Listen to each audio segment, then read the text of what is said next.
kekuatan struktural dari pemerintah yang seperti itu dan kekuatan kultural kita yang mungkin ditanamkan dari sejak lama tetapi sebetulnya kurang baik buat masyarakat kita. Maka itu tiga-tiganya harus kita teliti. Di antara orang-orang yang gila di DPR itu masih ada yang waras gitu ya. Kita butuh 30% gitu ya untuk mendapatkan dukungan bagi proses, saya sebut lagi proses impeachment terhadap Jokowi. Itulah cara kita mengawasi dan mengamankan integritas pemilu yang akan kita lakukan 2024 ini. Ini membenarkan analisis bahwa memang ada intervensi kekuasaan terhadap upaya untuk membungkam kebebasan sipil gitu.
Assalamualaikum warahmatullahi wabarakatuh. Apa kabar? Senang sekali saya Rusmono Arif bisa menjumpai Anda semua. Dan kali ini kita akan berdialog itu cukup menarik ini dialognya karena diselenggarakan oleh komunitas sosiolog Indonesia dan ada beberapa orang narasumber. Dan ini diskusinya berlangsung secara hybrid ya.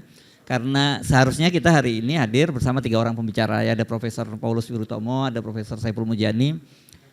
Saya hari ini enggak kita ajak ngomongin soal survei ini. Ya gitu.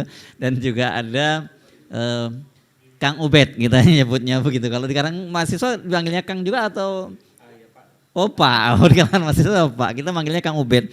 Dan ini menarik karena temanya disebutkan situasi sosial dan kebatinan masyarakat jelang Pilpres 2024. Nah ini menarik, ini tinjauan dari sosiologisnya.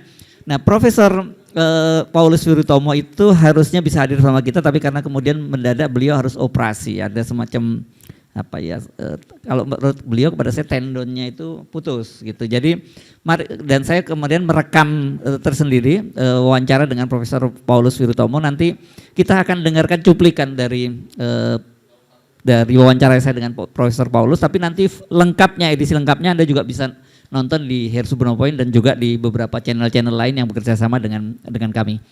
Oke, kita mulai dialog ini dengan mendengarkan dulu wawancara saya dengan Profesor Paulus Wirutomo.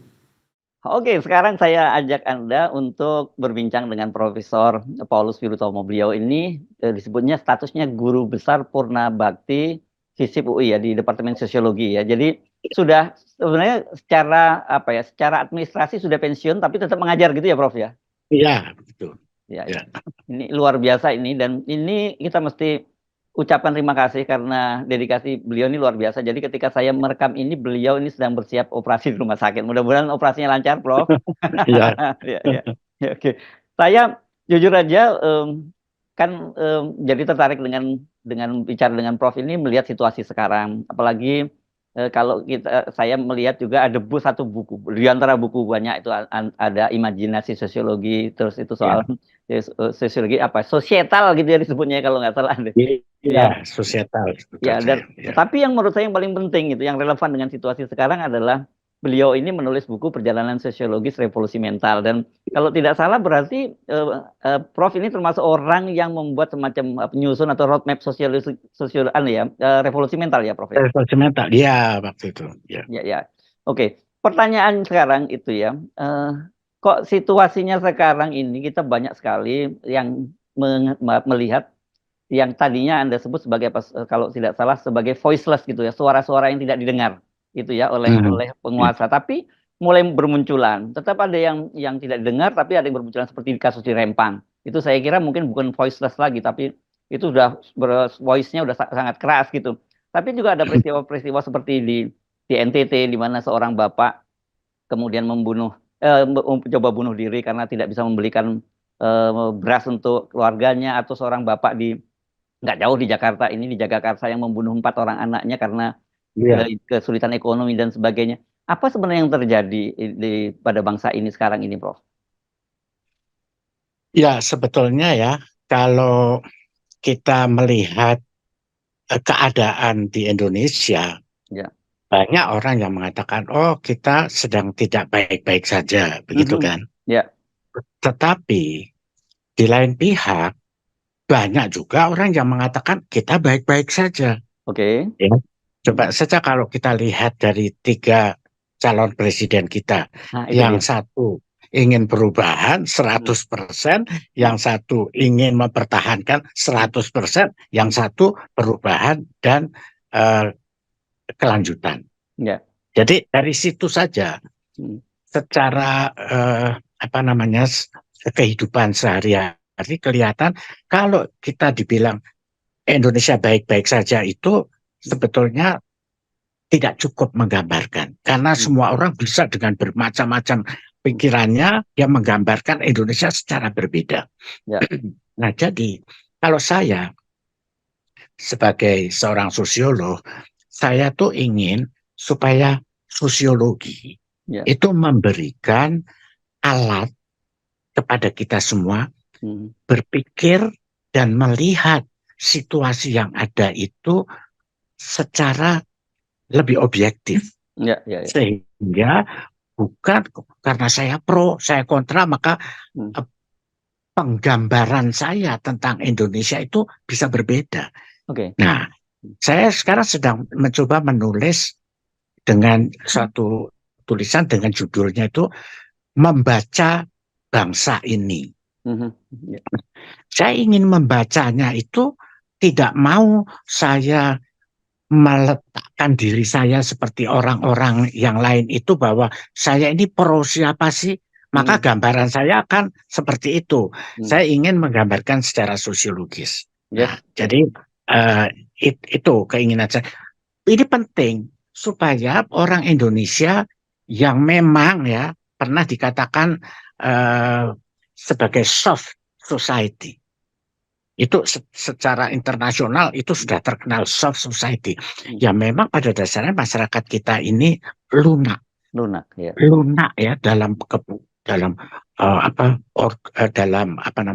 birokrasinya, secara politis dan segala macam. Itu kita nih bangsa yang lunak. Karena itu seringkali bangsa yang lain sudah bisa lebih maju, kita tidak terlalu bisa mengejar kemajuan karena bangsa kita lunak. Itu konotasinya negatif yang berarti ya?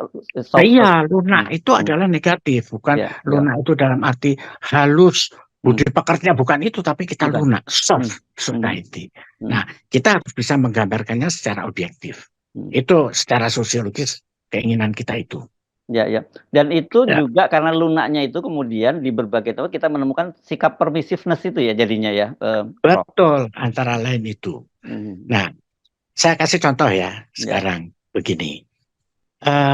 Kalau kita melihat bangsa kita saat ini, saya tuh kalau secara sosiologis mengatakan kalau kita mau membaca suatu masyarakat itu ada 3 hal. 3 hal dasar yang harus kita lihat satu persatu. Pertama adalah kondisi struktural. Gitu ya. Apa itu kondisi struktural? Yaitu begini, apakah masyarakat itu mempunyai suatu struktur hubungan kekuasaan antara pemerintah yang sangat berkuasa dengan rakyatnya. Struktur kekuasaannya bagaimana? Ini penting. Ada strukturnya yang sangat buruk, artinya apa? Artinya kekuasaan pemerintah sangat kuat, kekuasaan rakyat semakin lama semakin ditekan ke bawah. Itu berarti secara struktural negara itu jelek. Satu. Yang kedua, secara struktural juga, kalau negara itu mempunyai alat-alat yang disebut alat-alat struktural, yaitu untuk apa? Untuk mengatur. Ya, negara kan harus diatur, strukturnya harus diatur dengan baik, yaitu namanya alat struktural. Apa itu alat struktural? Alat struktural adalah kebijakan pemerintah, undang-undang dan segala macam itu sudah ditata untuk memperbaiki atau mengatur struktur di masyarakat. Nah, jadi makanya kalau keadaan struktural di masyarakat kita jelek, artinya keadaan undang-undang, peraturan dan sebagainya itu juga tidak baik. Kemudian hasilnya adalah kesenjangan-kesenjangan di dalam masyarakat itu secara struktural tidak baik. Ya. Yang kedua, yang ketiga atau yang ketiga ini kalau nggak salah? Enggak, itu tadi baru struktural. Oh, strukturalnya. Kondisi, ya, isinya dua tadi, struktural isinya tadi. dua, ya. Nah, sekarang yang kedua adalah kultural. Struktural, kultural, ya, oke. Iya, ini juga harus diperiksa. Ibarat kita dokter gitu, kita harus memeriksa. Kalau strukturalnya bagaimana? Nah, kalau struktural itu bedanya dengan kultural bedanya dengan yang struktural. Kalau kultur ini adalah sesuatu yang sudah ada di dalam jiwa masyarakatnya. Memang ini dihasilkan oleh suatu proses yang panjang. Nah, sehingga kalau sudah mendalam memasuki jiwa orang Indonesia, ya orang Indonesia kayak begitu itu. Misalnya nilai-nilai, sistem nilainya ini ya. Misalnya kita ada nepotisme. Nah, itu kebudayaan itu karena terdiri dari nilai-nilai yang nepotisme. Kedua, misalnya nilai-nilai feodalisme dan seterusnya. Nah, itu yang ada di dalam jiwa kita. Nah, itu harus kita periksa juga. Menurut saya, banyak masih kelemahan secara kultural di bangsa kita. Oke. Nah, yang ketiga adalah prosesual. Nah, prosesual itu apa? Kalau prosesual itu begini, kalau kita lihat struktural tadi, itu kan sesuatu yang sudah pasti itu ditanamkan secara hukum, dilembagakan. Jadi pasti dari luar dia menekan masyarakat harus patuh. Yang kedua, kultur itu ditanamkan dari dalam masyarakat. Dan ini juga masyarakat harus patuh. Nah, kalau prosesual itu adalah kekuatan yang mengalir terus ya dari interaksi masyarakat. Apakah masyarakat kita ini bisa nggak bernegosiasi terhadap kekuatan struktur maupun kultur yang ada? Kalau ini tidak ada kekuatan prosesual, kita itu selamanya akan terjebak di dalam kekuatan struktural dari pemerintah yang seperti itu dan kekuatan kultural kita yang mungkin ditanamkan dari sejak lama tetapi sebetulnya kurang baik buat masyarakat kita. Maka itu tiga-tiganya harus kita teliti dengan baik. Oke, itu tadi pernyataan atau ya statement dari Profesor Paulus Suritomo yang sudah kita rekam, tapi seperti saya katakan tadi nanti akan Anda bisa melihat videonya lebih lengkap lagi. Nah, sekarang saya minta tanggapan dari yang hadir. Kita mulai dari Profesor Saiful Munjani dulu. Apakah Anda juga melihat gitu ya, karena orang sekarang frustasi bagaimana mungkin kita sudah reformasi ya, sudah 98 itu sekarang berapa? Jadi 25 tahun ya. Tapi kok kembali lagi tiba-tiba muncul figur seperti Jokowi yang tiba-tiba bisa mewariskan kekuasaannya, mencoba mewariskan kekuasaannya pada anaknya. Dan kalau sejauh ini gitu ya, berdasarkan lembaga survei kan itu didukung oleh mayoritas bangsa Indonesia ini. Apakah betul termasuk yang seperti tadi, kita itu betul-betul soft society gitu yang ya sudahlah, oke, pokoknya apapun yang disampaikan oleh struktur tadi itu yang kuat sekali itu ikut saja gitu. Silakan, Bro.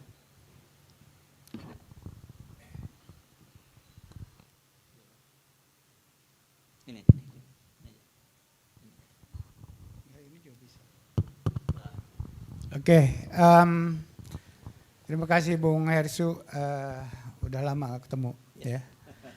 Jadi kita mulai dari pertanyaan Bung Hersu tadi, apakah itu menggambarkan suasana kebatinan? Nah, itu judul diskusi kita, situasi kebatinan masyarakat kita, bahwa ada kasus kemuncul Pak Jokowi dengan perilaku seperti itu. Dan gambarannya adalah perilaku itu mendapatkan dukungan dari banyak orang. Mungkin apalagi kalau dilihat dari dukungan terhadap calon-calon presiden sebagai gambaran dari mendukung Pak Jokowi atau tidak mendukung Pak Jokowi, kan begitu.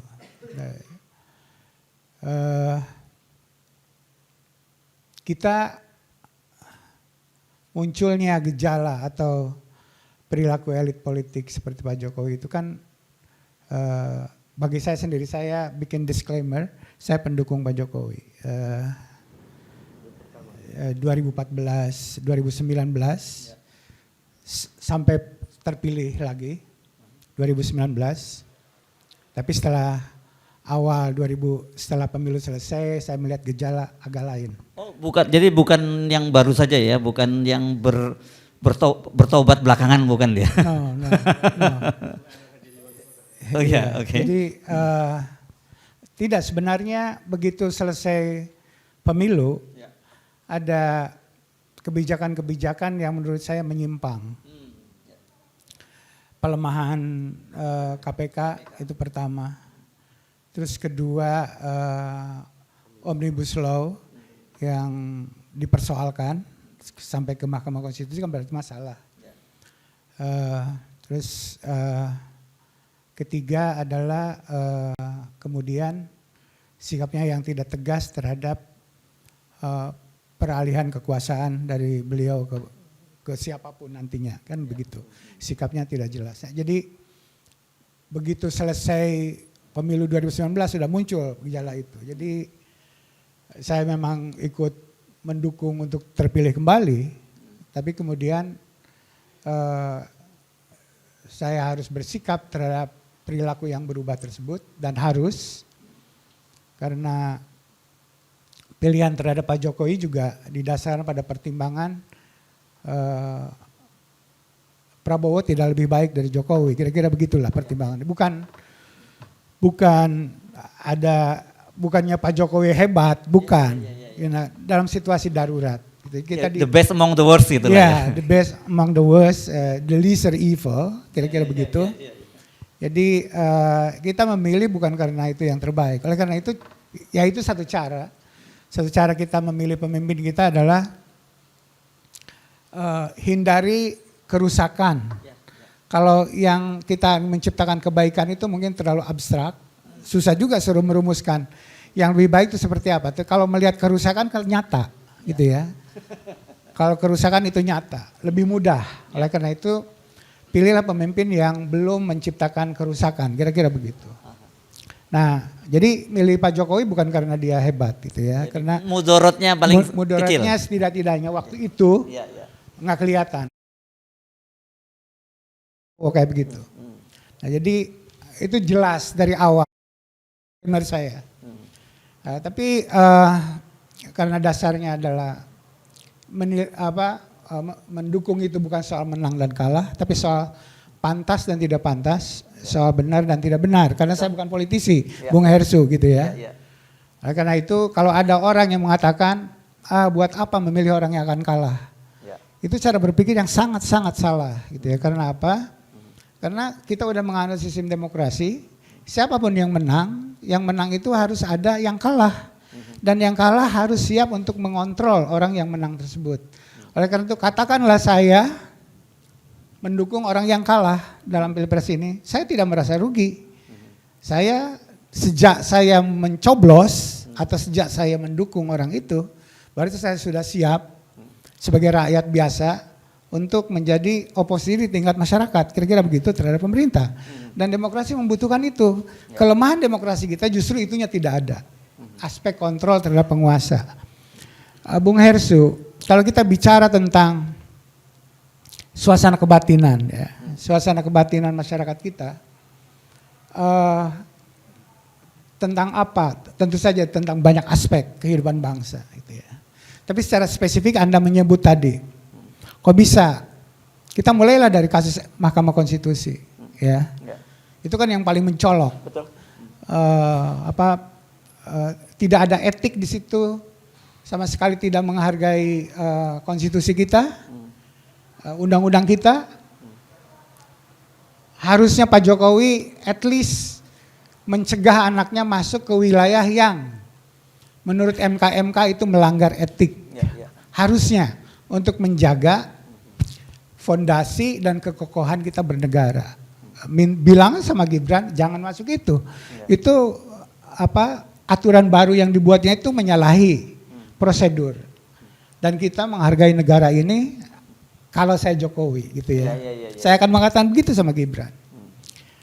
Tapi kenyataannya tidak, ya kan? Bahkan kita berpikir, jangan-jangan ini memang inginnya Pak Jokowi, kan begitu. Bukan jangan-jangan, kelihatannya kalau sekarang kita boleh bilang pasti itu. Ya. Well, saya ilmuwan. Jadi kalau belum ada yang keras gitu ya. Tapi kan dia tidak bisa membantah juga.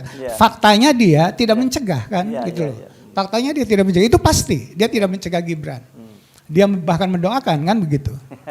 Jadi itu kenapa itu terjadi?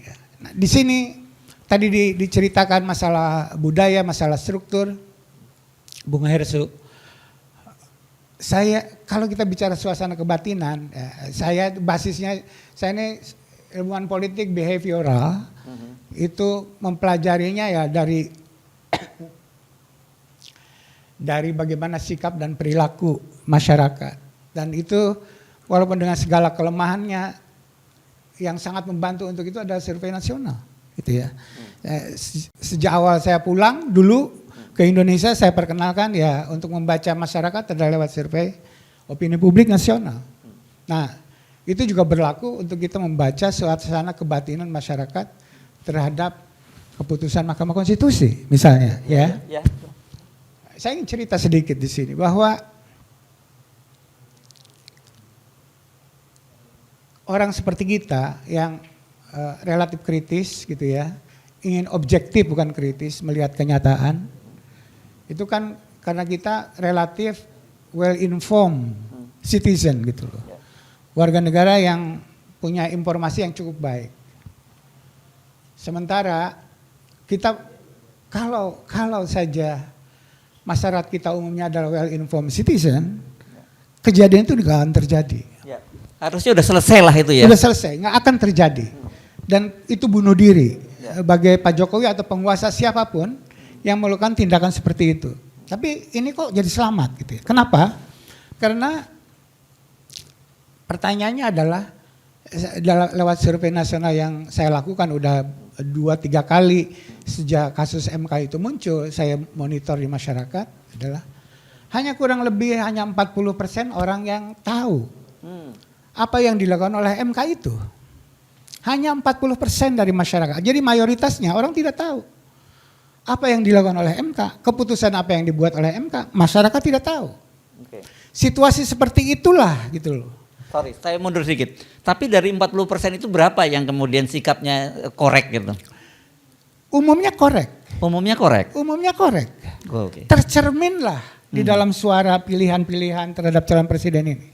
Misalnya saya bacakan ya sedikit. Orang yang ikuti itu 2 kali survei, 40 dan 39 Bung Hersu ya. Yang tahu.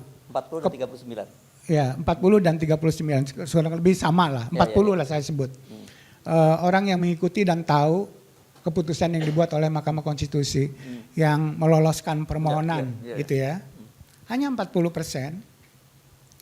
Nah, kemudian dari yang 40% tersebut kita dalami apakah dari yang tahu, dari yang 40%, apakah tahu siapa yang mengajukan itu? Apakah tahu yang mengajukan itu adalah orang pengagum Gibran, ya kan? Yang mengajukan ke MK itu. Yang tahu itu secara spesifik hanya 35%. 35% dari 40. 30% dari 50 ya. Jadi kalau dilihat di dalam masyarakatnya yang tahu itu, seluruh nasional hanya 14%. 14%, oke. Kemudian apakah keputusan yang dibuat itu dipengaruhi oleh Pak Jokowi? Dari yang 40% tadi tahu. Yang mengatakan ya dipengaruhi 46%. Jadi tidak juga sekitar nggak sampai 20% juga ya dari total. 18%. 18% ya.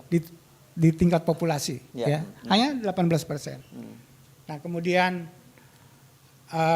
apakah menurut Anda telah menyalahgunakan kekuasaan? umumnya dari yang sedikit tadi, yang 18%, 72% mengatakan iya. Dari 18%? Jadi 18%. Bukan dari 40% tadi? Bukan dari 40%. You know, 74%, 72%. Oke, artinya apa? Artinya masyarakat yang tahu. Jadi syarat minimalnya adalah masyarakat aware dengan kebijakan-kebijakan dibuat oleh pejabat publik kita, termasuk oleh MK. Oke? Ini karena masyarakat tidak tahu dan tidak mengikuti, maka keadaannya jadi begini. Oleh karena itu kalau Bung Hersu kampanye besar-besaran untuk mengasih tahu masyarakat bahwa keputusan oleh MK sudah dibuat seperti ini. Oke, itu satu. Kecenderungannya orang yang tahu itu akan negatif sikapnya. Jadi sebenarnya value-nya masih bagus dong ya? Bagus.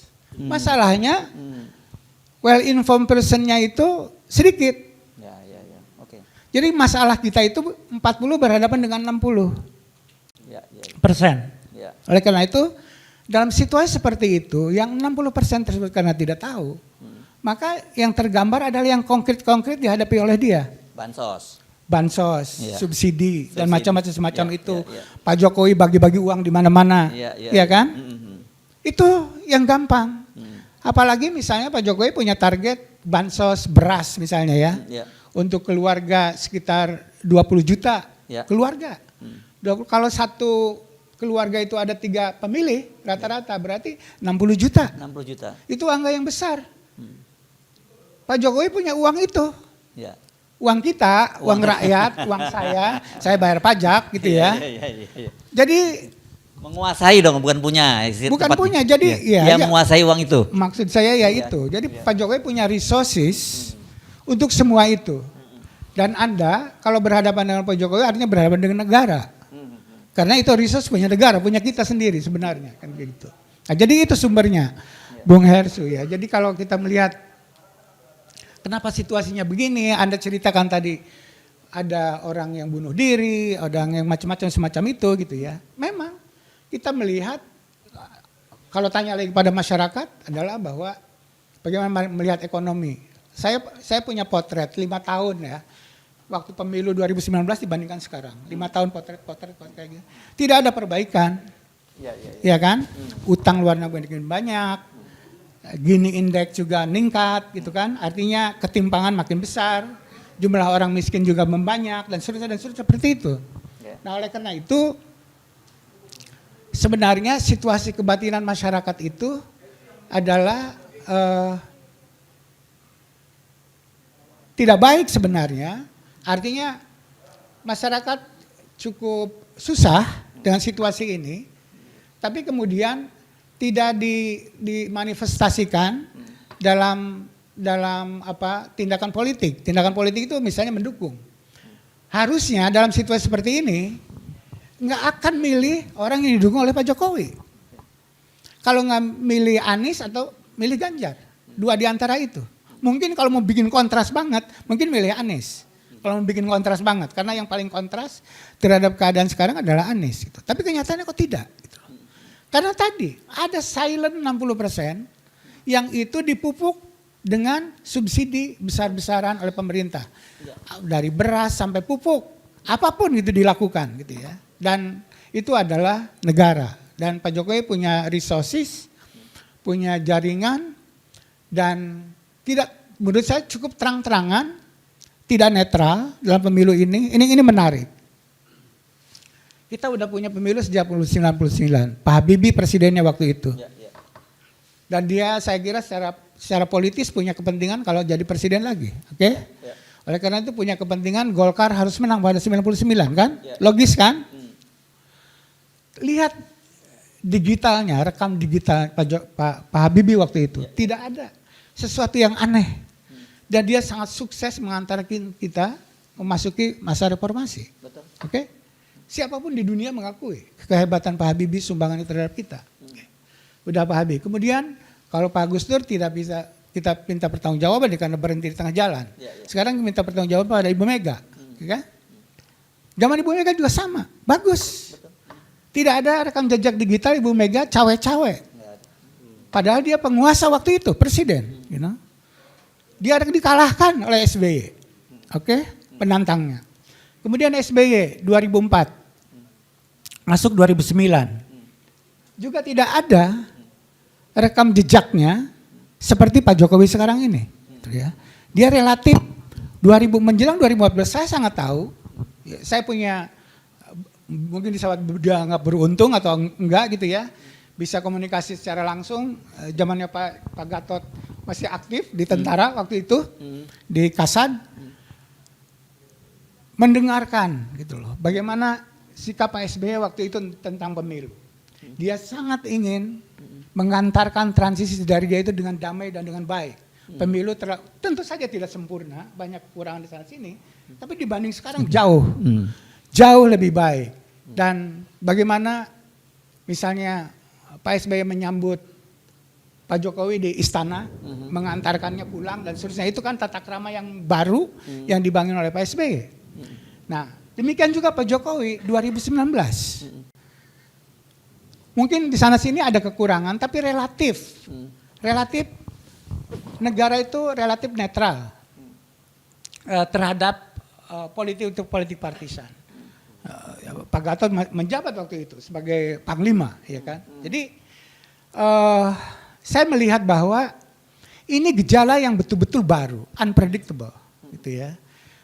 Penyimpangan-penyimpangan yang dilakukan oleh Pak Jokowi ini. Jadi kita punya presiden, pemilu kita bisa dijalankan dengan baik.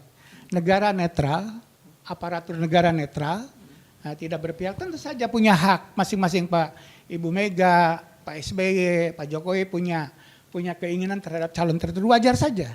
Tapi tidak boleh dikatakan secara terbuka, apalagi mobilisasi, apalagi kampanye, apalagi bagi-bagi uang di lapangan dan seterusnya yang dilakukan oleh seorang presiden. Nah itu, jadi menurut saya ini luar biasa gitu ya, udah luar biasa. Hampir semua segmen negara dari KPU, saya anggap KPU kan lembaga negara gitu ya. Bawaslu juga lembaga negara, Mahkamah Konstitusi lembaga negara, semua lembaga negara. TNI pun menurut hipotesis saya adalah juga sudah digunakan dan sudah disimpangkan gitu, sudah disalahgunakan gitu oleh kekuasaan. Polisi juga demikian. Pemda menurut saya apalagi itu semuanya sekarang hampir semuanya diangkat oleh Presiden dan Menteri Dalam Negeri gitu ya. Tentu saja di bawah kontrol dia semuanya. Gitu.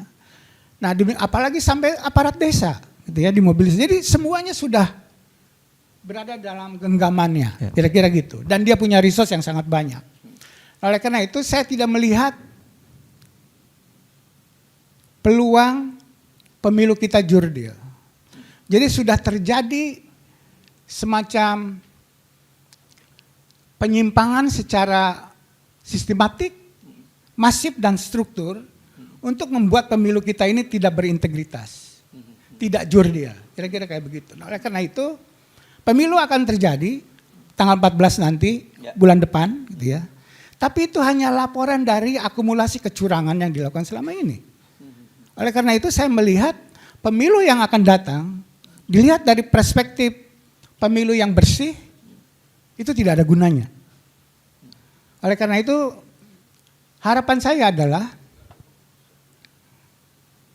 harus dilakukan proses pemakzulan terhadap Pak Jokowi. Jadi kalau tidak dimakzulkan ini... Itu satu cara yang ini. Kalau Anda berharap pada KPU, pada Bawaslu, pada pengawas, siapapun, aparatur negara supaya netral dan seterusnya secara normatif ngomong gitu nggak didengar. Gitu ya. Karena apa? Karena panglimanya negeri ini, orang yang paling berkuasa negara ini perilakunya seperti itu. You know? Itu yang saya sebut sebagai sistematik, masif dan terstruktur. Sampai aparat desa mengikuti itu.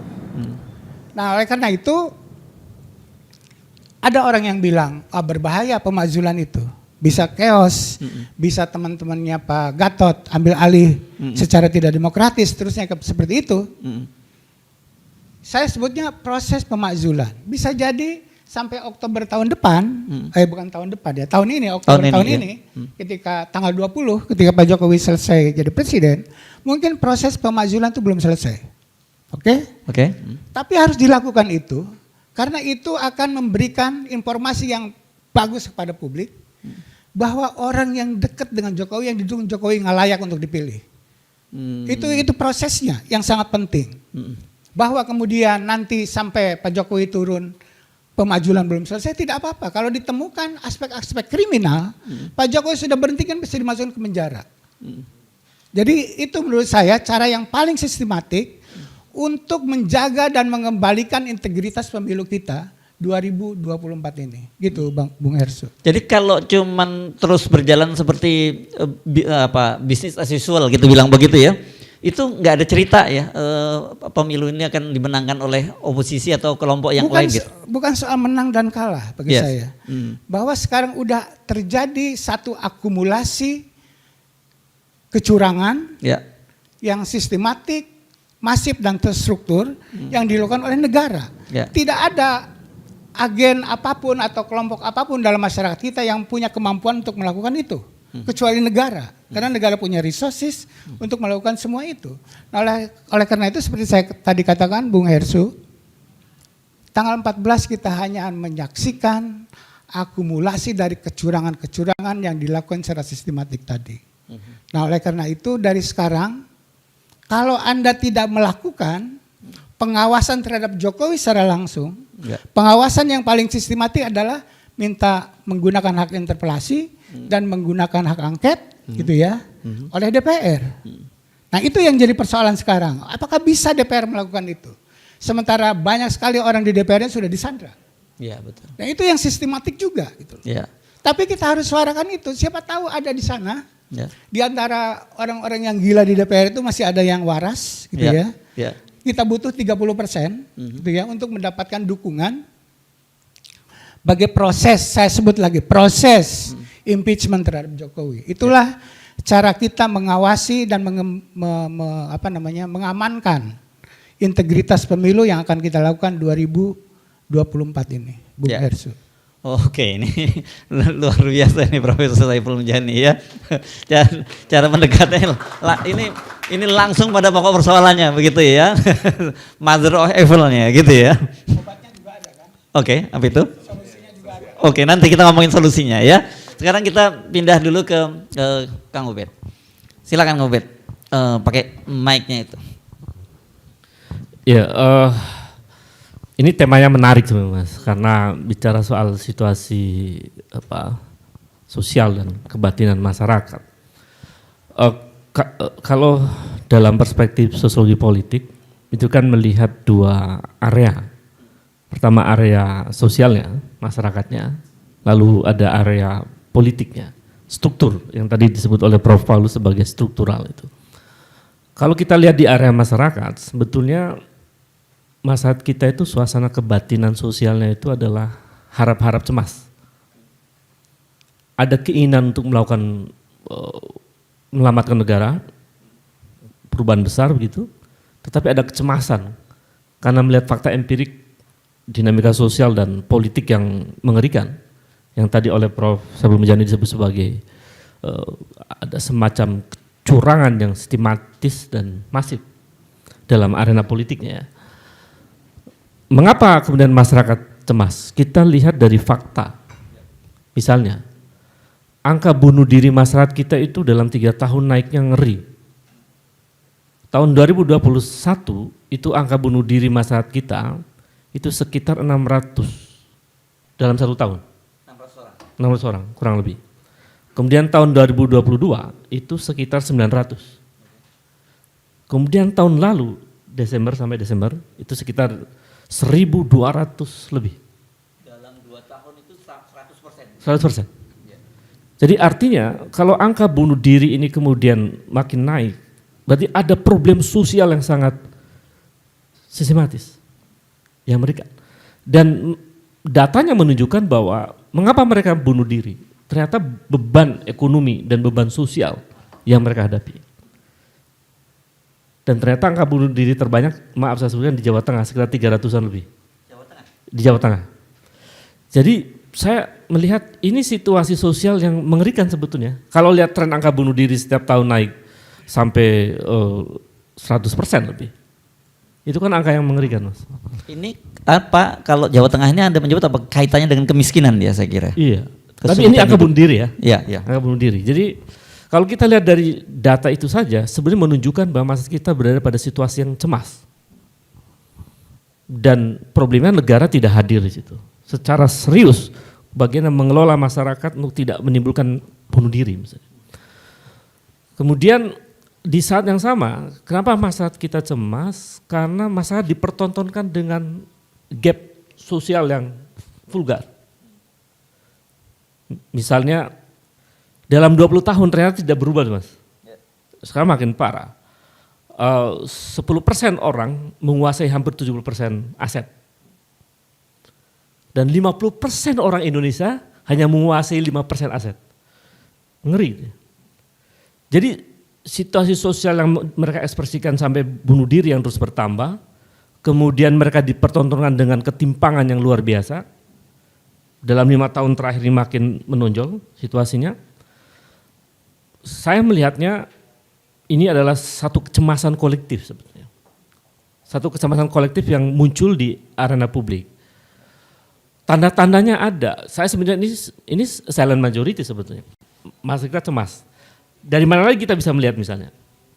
Ternyata kalau kita menggunakan klasifikasi sosiologis itu kan ada dalam masyarakat itu ada upper class, middle class, ada lower class. Di lower class itu jumlahnya lebih besar daripada middle class. Kalau upper class kan memang sedikit ya. Saya lihat di middle class saja misalnya. Di kelas menengah itu jumlahnya, kelas menengah Indonesia ada sekitar 52 juta. Tapi jarang orang yang mendalami bahwa ada posisinya itu antara lower class dan middle class. Ini adalah masyarakat rentan secara sosial ekonomi. Itu jumlahnya lebih banyak, sekitar 115 juta orang. Jadi kalau masyarakat rentan yang posisi kelasnya antara middle class dengan lower class yang 115 juta, ditambah dengan middle class yang 52 juta, ditambah lagi tren ekonomi dan dampak COVID yang masih belum sembuh, saya melihatnya terjadi pergeseran yang mereka yang tadinya middle class turun ke masyarakat rentan, dan yang masyarakat rentan turun ke miskin. Itu data yang sifatnya kuantitatif. Jadi bayangkan kalau makin didalami dengan data yang lebih kualitatif, makin luar biasa. Kita banyak menemukan misalnya sekarang fenomena orang makan cuma sehari sekali. Kita banyak menemukan misalnya orang sekarang banyak yang bekerja informal. Kita banyak menemukan sekarang anak-anak muda kerja kontrak. Ada yang kontrak setahun, ada yang kontrak 5 bulan, 6 bulan, dievaluasi di PHK, tanpa pesangon dan seterusnya. Ini makin banyak. Nah, jadi kalau lihat secara sosiologis, ini sedang mengalami kecemasan masyarakat. Dari sisi sosial, ekonomi. Nah kecemasan ini makin parah, karena di saat yang sama, performa politiknya buruk. Kan itu, Pak? Jadi bayangkan nih, masyarakat sudah situasinya seperti itu, lalu performa politiknya buruk. Apa performa politik buruk itu? Misalnya korupsi yang merajalela, dengan indeks yang cuma 34 itu, dan seterusnya lah. Saya sering bicara soal korupsi ini, karena indeks korupsi yang 34 itu angkanya merah-merah banget. Itu artinya memang di mana-mana korupsi.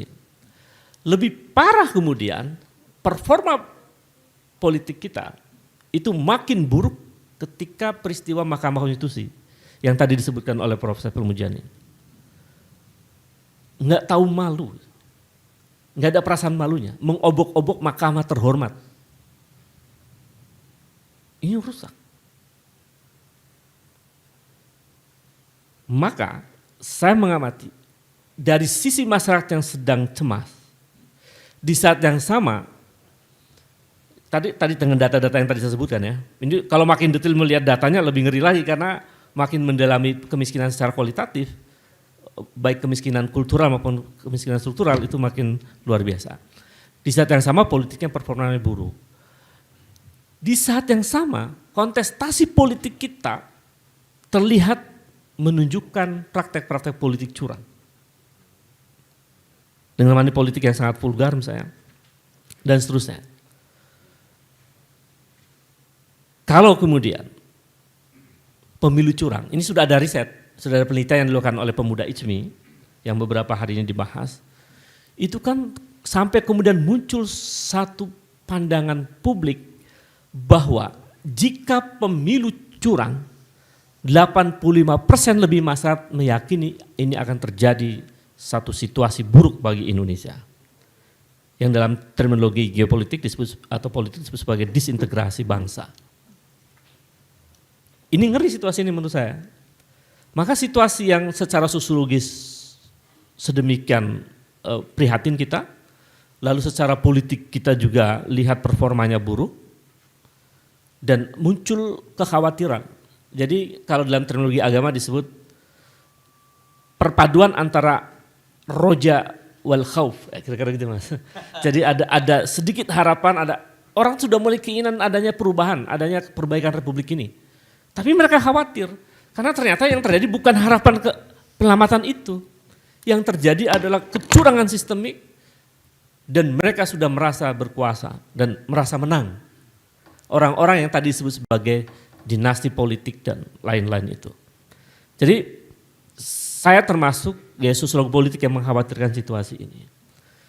Kalau kemudian pemerintah makin bersekongkol dengan kekuatan-kekuatan politik dan lain-lainnya yang tadi disebut sebagai resources kekuasaan dengan melakukan kecurangan sistemik, saya meyakini ini akan ada satu ledakan sosial yang justru menimbulkan situasi yang bisa mengerikan, bisa juga menjadi momentum untuk melakukan satu upaya perbaikan bangsa yang lebih radikal. Saya kira itu Mas Hersu, catatan saya. Terima kasih. Assalamualaikum warahmatullahi wabarakatuh. Waalaikumsalam warahmatullahi wabarakatuh. Sebenarnya ini melengkapi ya yang disampaikan oleh Kang Obed ini sebagai Prof. Saiful Mujahid kan bilang bahwa ini jelas akan ada pemilu TSM terstruktur apa yang curangnya TSM begitu, dan cara yang paling itu langsung aja pamungkasnya adalah harus dimakzulkan kan begitu. Nah di satu sisi kalau itu tidak terjadi dan kemudian pemilu tetap berjalan seperti normal, tesisnya dari Kang Obed tadi akan terjadi ledakan sosial yang luar biasa, disintegrasi yang luar biasa. Tapi gini, mumpung ketemu sama Profesor Saiful Mujahid, saya mau tanya kan, ini lembaga-lembaga survei ini kan selalu menyatakan bahwa tingkat approval ratingnya, kepuasan publik terhadap Pak Jokowi itu sangat tinggi, 80% dan sebagainya. Tetapi begitu didalami, itu kan yang muncul angka bahwa ketika ditanya apakah kehidupan makin sulit, mereka menyatakan makin sulit. Ketika apakah mencari pekerjaan itu makin sulit, juga mencari pekerjaan makin sulit. Bagaimana kita menjelaskan itu? Di satu sisi mereka puas, sangat tinggi sekali, bahkan saya kira mungkin ini approval rating tertinggi dibandingkan dengan presiden-presiden yang lain. Tapi kok mereka sendiri juga menghadapi realitas yang menurut mereka memang hidup mereka tambah sulit. Bagaimana menjelaskan suasana kebatinan publik ini?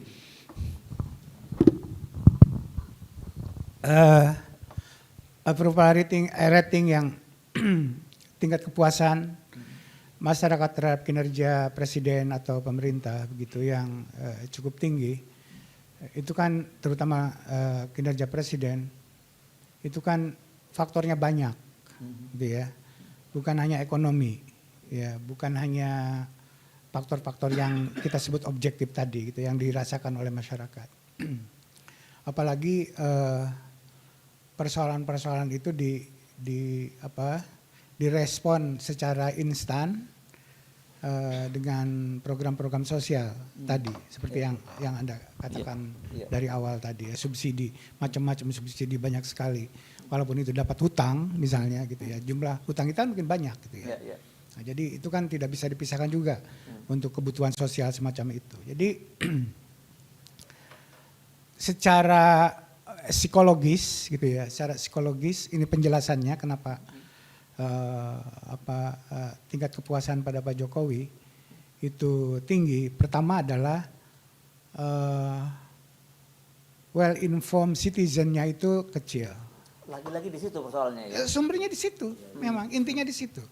Oleh karena itu, saya sering memberi masukan pada teman-teman yang melakukan survei approval rating dan seterusnya kayak begitu, adalah bahwa tanyalah sesuatu kepada orang yang ngerti, gitu ya.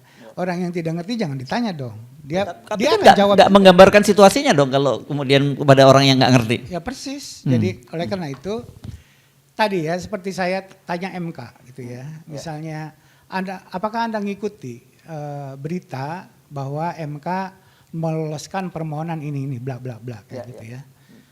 Dia bilang tidak. mayoritas, 60% kan tidak, yang 40% iya. Gitu ya. Dari yang 40% kita tanya lagi, apakah keputusan yang dibuat MK itu adil atau tidak adil?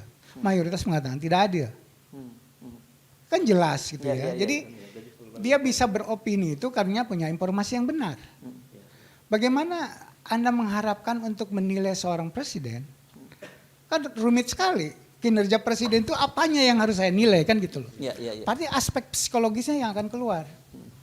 Kan tahu minimal tahu Pak Jokowi, ya Pak Jokowi presiden saya. Walaupun dia pendidikan yang tamat SD, tahulah bahwa Pak Jokowi itu presiden, you know. Kecenderungan psikologisnya adalah bahwa Pak Jokowi tidak melakukan tindakan-tindakan yang kasar, misalnya melakukan kekerasan secara harfiah kayak begitu kan tidak gitu. Dan memberikan subsidi gitu kan. Yang cukup banyak kan kira-kira kayak begitu. Orangnya cukup untuk ukuran masyarakat kita cukup ramah. Iya kan gitu ya. Dibanding saya mungkin gue banget lah gitu ya. Jokowi ada kita itu cocok banget gitu ya. Itu cocok gitu ya waktu itu. Oleh karena itu angka itu harus dibacanya seperti itu Bung Hersu ya. Saya Polster dan ilmunya di situ gitu ya. Jadi harus membaca itu. Oleh karena itu beda dengan di Amerika. Kalau Anda tanya approval rating itu selalu di bawah 50%. Karena orang sangat kritis punya informasi mana ada sih pemerintah yang sempurna gitu kan. Gitu loh. Nah itu juga demikian di sini. Di sini kita harus diskon soal itu. Ya. Nah kalau Anda mau korelasikan tadi bagaimana penilaian terhadap utang, bagaimana penilaian terhadap Gini Index gitu ya, bagaimana penilaian terhadap apakah kondisi ekonomi nasional kita membaik atau memburuk dan seterusnya kayak begitu. Angka-angka itu yang dipakai sama kita. Tapi itu kan terlalu sophisticated itu. Itulah sebabnya makanya kita tidak bisa menanyakan semua hal kepada semua orang. You know. Makanya untuk menilai misalnya demokrasi ya, saya cenderung kalau ditanya bagaimana kinerja demokrasi kita sekarang, kalau tanya pada masyarakat baik Pak, pasti jawabannya begitu, karena dia tidak tahu apa yang diomongin dengan demokrasi. You know.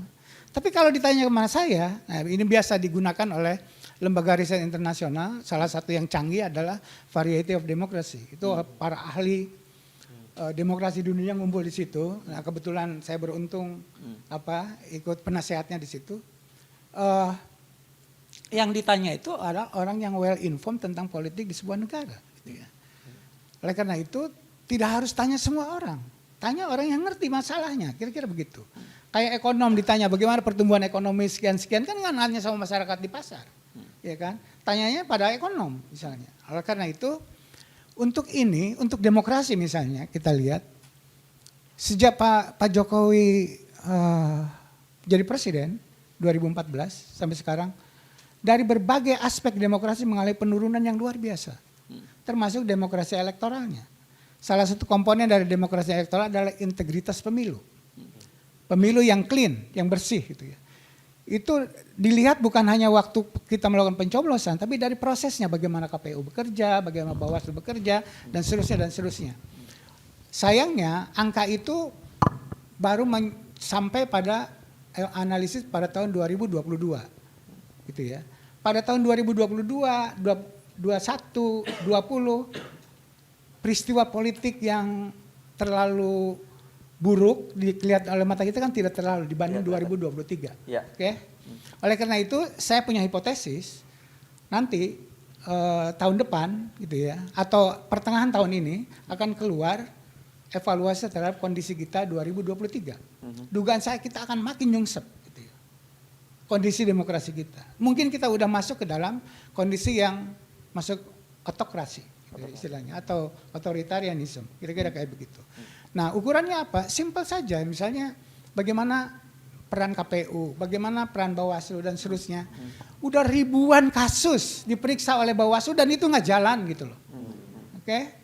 Jadi dilihat dari aspek itu aja. Bagaimana netralitas aparatur negara. Udah jelas sekali gitu ya.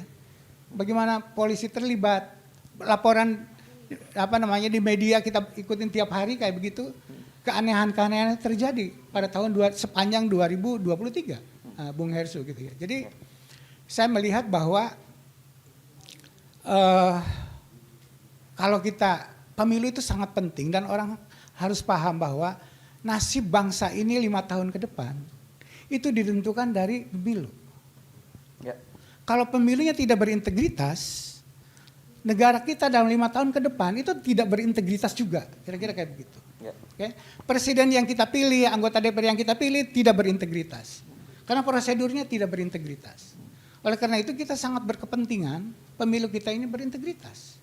Salah satu kunci untuk membuat itu berintegritas adalah kita harus membebaskan pemilu dari Pak Jokowi. Itu dengan cara mengawasinya, kuncinya ada di situ. Menurut saya. Ini Profesor Muzani sampai konklusinya ini udah langsung gitu. Nggak apa-apa. Tapi saya terusin dulu ini, merasa penasaran sedikit ya Prof. Ini dampaknya. Kan satu sekarang ini kalau gitu saya boleh tanya, apakah berarti sebenarnya approval rating itu sengaja digunakan untuk memberikan justifikasi atau legitimasi kepada Pak Jokowi? Dan ini tentu ada kaitannya kemarin ketika dia ingin memperpanjang masa jabatannya, ya. Yang kedua, kalau dikaitkan dengan situasi sekarang, kan Anda tadi menyatakan bahwa kalau mau survei tanya pada orang yang ngerti kan gitu. Tetapi kan ketika nanti pemilu itu kan orang yang 60% nggak ngerti tadi juga ikut mencoblos dan suara mereka itu sama dengan suara Anda yang seorang profesor politik kan begitu. Persis. Jadi itu dua hal yang berbeda. Gitu ya. Nyoblos itu simple. Tidak perlu canggih Anda memahami sesuatu yang jadi sebab Anda memilih A. Memilih Anies, memilih Ganjar atau memilih Pak Prabowo. Tidak perlu canggih-canggih gitu. Cukup dikasih uang 50.000 udah selesai, kan gitu loh. Tapi kalau ditanya bagaimana kinerja Pak Jokowi, wah itu lain lagi ceritanya, Bung, gitu ya. Nah oleh karena itu, tapi tidak salah, cuma harus hati-hati membacanya, gitu ya. Bahwa Anda menanyakan kinerja pemerintah, kinerja presiden pada orang yang tidak ngerti, gitu ya. Kita akan dapat datanya AEO kayak begitu ya. Yang dia tidak ngerti masa tapi ngomong ya bagus gitu kan. Jadi yang 80% itu data AEO itu ya? AEO itu gitu ya. Maksud saya sebagian ya itu. Itu adalah gambaran objektif masyarakat kita ya begitu. Tidak salah. Kita menanya pada mereka bahwa mereka tidak well informed person sehingga kondisi sekarang pun dianggap positif. Itu fakta. Gitu ya, bahwa ada 80% orang yang approval rating pada Pak Jokowi-nya bagus, itu fakta, gitu ya. Dan saya tidak argue dengan teman-teman ini, cuma bagaimana memahami yang 80% itu sesungguhnya gitu. Anda harus diskon besar-besaran di situ. Gitu. Nah itu satu. Kedua, tapi juga menjelaskan dalam beberapa hal walaupun tidak mayoritas. Karena kalau 80% itu diterjemahkan secara full sebagai dukungan terhadap Pak Jokowi dan Pak Jokowi mendukung Prabowo, yang milih Prabowo harus 80% juga, tapi kan enggak. Setidaknya belum 50% kan gitu sampai hari ini. Itu artinya apa? Ada sesuatu di situ. Yang faktor yang membuat orang milih itu bukan hanya karena faktor Pak Jokowi, tapi jelas bahwa orang mendukung Prabowo itu karena Pak Jokowi. Ini pemilu Pak Jokowi, bukan pemilu Prabowo. Ya. Jadi Anies sama Ganjar itu berhadapan dengan Pak Jokowi. Bukan dengan Prabowo. Prabowo udah lewat sebenarnya gitu. Tapi karena Pak Jokowi masuk dengan kekuatan yang 10 tahun ini gitu ya. Dengan segala plus minus tersebut, tapi kebanyakan masyarakat di lapisan bawah menyukai Pak Jokowi, harus diakui itu secara objektif. Itu yang terjadi. Dan karena mereka umumnya tidak well informed person atau citizen tersebut gitu. Itu sebabnya. Jadi oleh karena itu bukannya menanya kepada orang yang tidak well informed tidak penting, tapi minimal itu menggambarkan secara objektif beginilah. Gitu. Masyarakat kita melihat penguasanya ada masalah seperti ini, ada MK seperti ini tidak tahu, gitu kan. Tapi mereka punya hak untuk milih. Betul. Hak saya dengan hak beliau yang tidak tamat SD sama, nilainya cuma 1, gitu kan. Karena itu simpel kalau memilih gitu. Dan itu soal mobilisasi. Sekarang saya dengar calon-calon itu punya kesulitan untuk mobilisasi pemilih. Karena mereka tidak punya resources. Resource-nya udah dimonopoli oleh negara. Gitu kan? Biasanya resource itu datangnya kan dari orang-orang kaya. Orang kaya takut membantu Anies maupun membantu Ganjar gitu. Iya kan? Karena takut diperlakukan yang tidak diinginkan oleh negara. Dan itu wajar aja. Dan itu artinya kita udah berada pada titik otoritarian atau negara otokratik. Oke, nah ini serem ini ya. Situasinya serem ya. Jadi pokoknya kalau kalkulasi manusia gitu ya. ya nggak mungkin dimenangkan oleh lawan dengan Pak Jokowi itu dalam situasi ini karena dia kan. Nah pertanyaan berikutnya, apakah bisa saya simpulkan atau kita simpulkan persis dengan dari statement Anda tadi, sebenarnya Pak Prabowo itu hanya digunakan sebagai bridging, jembatan untuk Pak Jokowi sendiri melanggengkan kekuasaan dan dalam hal ini adalah Gibran. Kalau itu kedua-duanya lah ya. Kedua-duanya. Prabowo sangat ingin jadi presiden tentu saja. Oh, sama-sama menikmati lah itu ya. Sama-sama punya kepentingan dalam hal ini. Jadi menurut saya tidak bisa dikatakan Pak Prabowo itu digunakan, siapa menggunakan siapa itu kan dalam hal ini tidak berlaku gitu ya.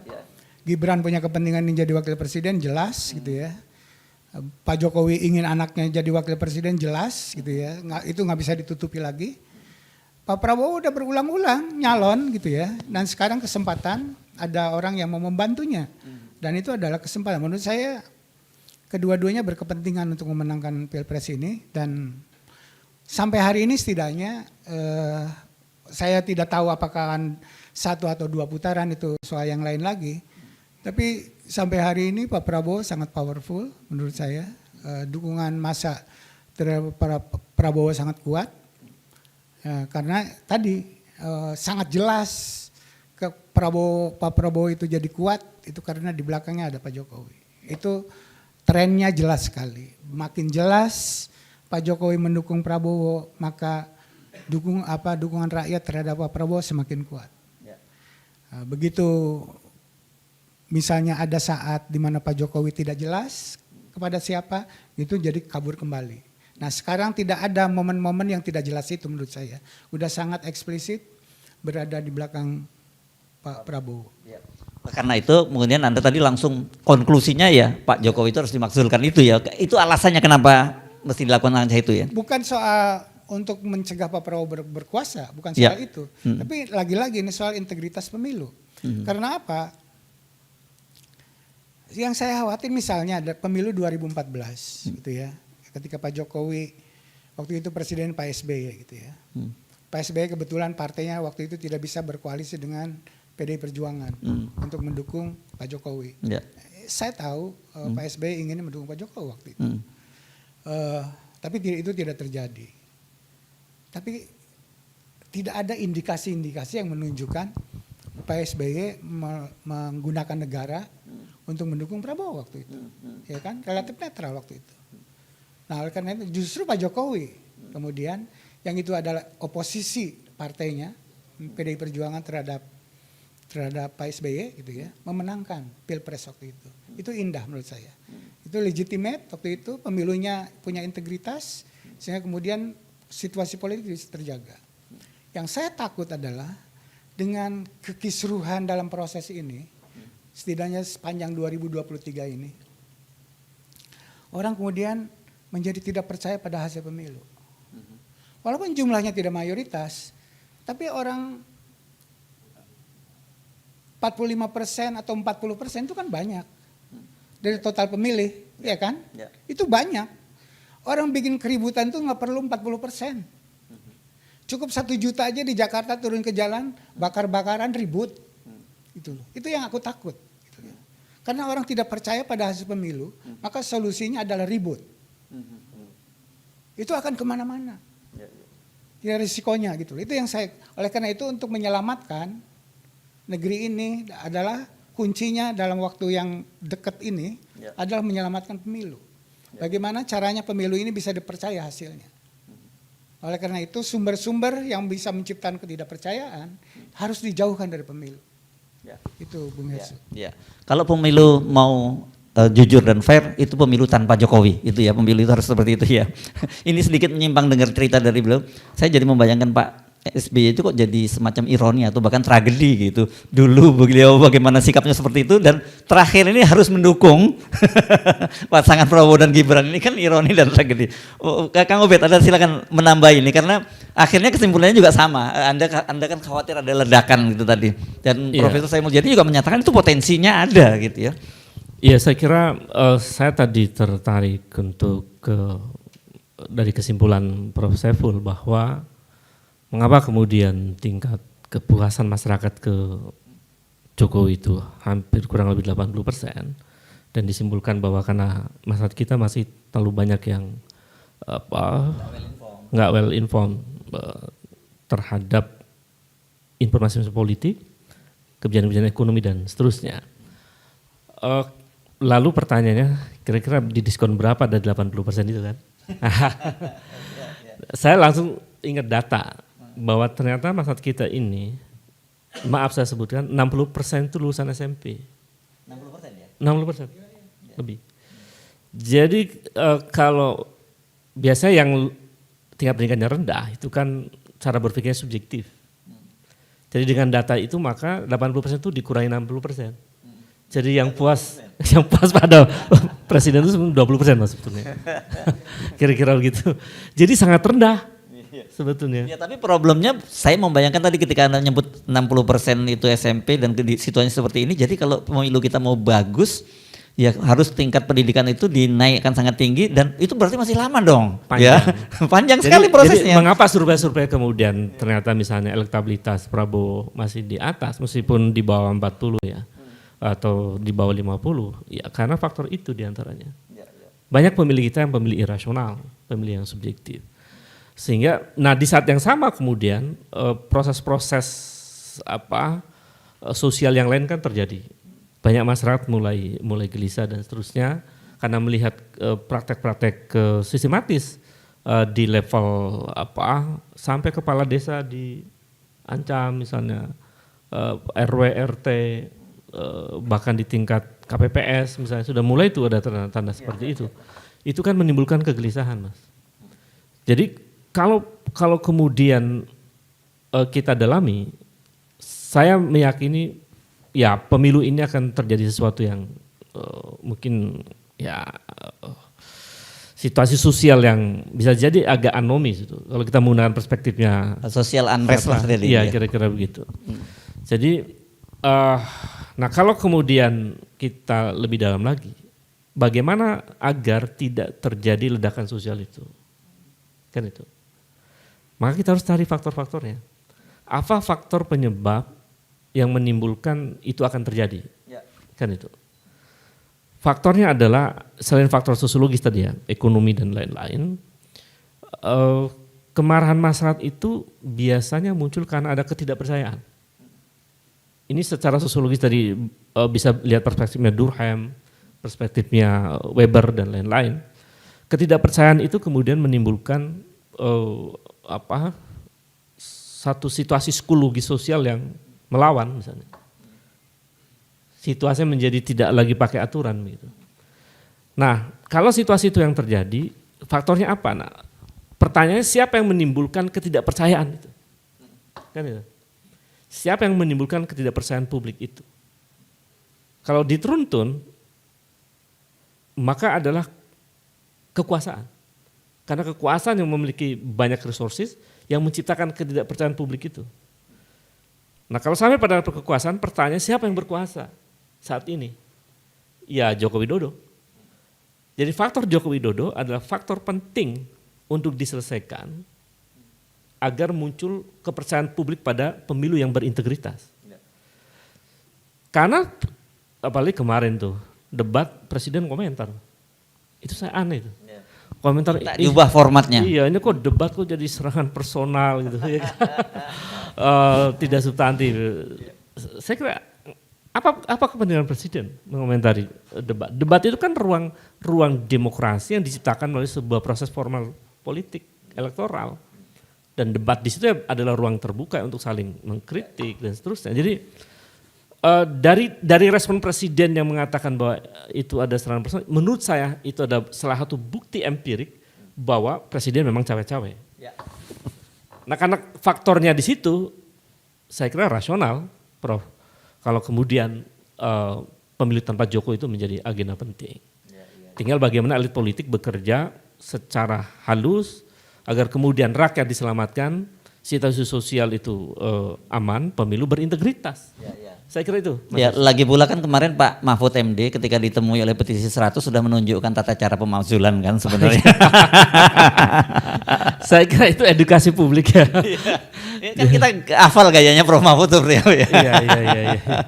Makanya saya nggak kaget kalau ada media kemudian bilang Buat judulnya begini, Profesor Mahfud MD bertemu petisi 100, Profesor Mahfud MD ajari tata cara memakzulkan Presiden Jokowi. Jadi bayangkan proses-proses atau isu pemakzulan sudah masuk ke ruang istana gitu. Dan itu bukan sembarangan menteri, itu Menko Polhukam, Mas. Menko Polhukam, Ya kan? tapi perlu dicatat dia adalah cawapres yang Cawapres berlawanan juga. dengan Bapak Jokowi. Oke, baik. Silakan. Terima kasih. Kita buka kesempatan ya buat kalau ada yang mau nanya. Ayo silakan. Satu, siapa lagi? Satu orang dulu ya. Oh, 2 orang ya. Silakan sebutin namanya dan dari kampus mana dan kemudian pertanyaannya apa dan tujuan ke siapa ya. Silakan. Ini banyak mahasiswanya pada sungkan nih kelihatannya. Ayo silakan. Bismillahirrahmanirrahim. Assalamualaikum warahmatullahi wabarakatuh. Perkenalkan, nama saya Zaki Zuri. Saya dari kampus Telkom University Bandung. Ya. Yang ingin saya tanyakan adalah mengutip dari judul diskusi politik kali ini adalah situasi sosial dan kebatinan. Tentunya kebatinan ini tidak jauh